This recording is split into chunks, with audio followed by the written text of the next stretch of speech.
because it is a year today, you know, and I'm thinking a lot about what that means.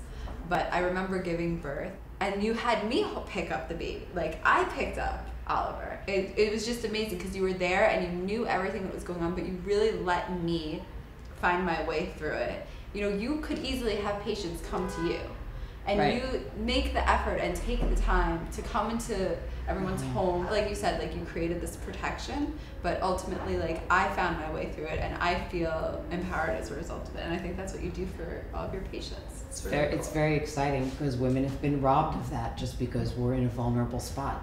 And that's really tragic to see. I know, and before Christina had her baby, and just in female communities, there's a lot of talk about birth and motherhood, and there's a lot of fear talk about birth. First of all, I have to say that we live in the United States in a culture that helps to create that fear. If we had lived in Denmark, Germany, the UK, it would be less like that. It's a painful part of being a midwife to live in a culture that's so afraid.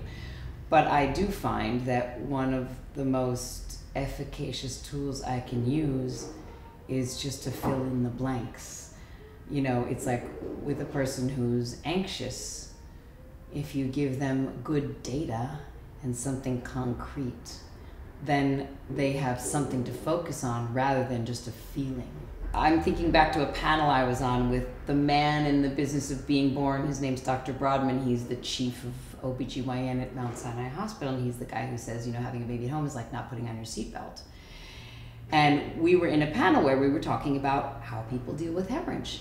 They love, and ACOG, American College of OBGYNs, loves to bring up hemorrhage as if it could happen, people, as if we don't have a plan. And I'm like, well, I had a really dangerous hemorrhage in October and another one in February.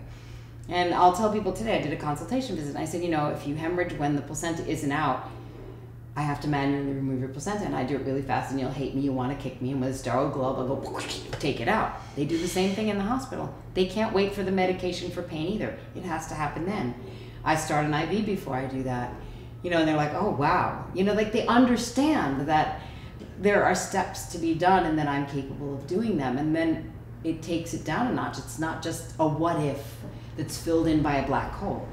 You know, just because I find that just not addressing them is what makes people more afraid. I remember I called you and you were like, let me hear a contraction. Oh, I remember this moment. Meow. And you're like, you're not having a real contraction. You have a long way to go. And that broke my heart. And it broke your heart. I know. It broke my heart, and I sobbed. I remember. And then it switched. I felt like I had to do it. But then it switched, because then I was like, well, there's only one way through it. And then I just somehow got into it because of that. In labor, I wanted to die. When I was pushing, it was so bad. And I thought, I'm going to die.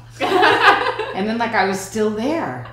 And we all have to face those moments, and it's facing those moments and getting through them. You know, that's part of the empowerment.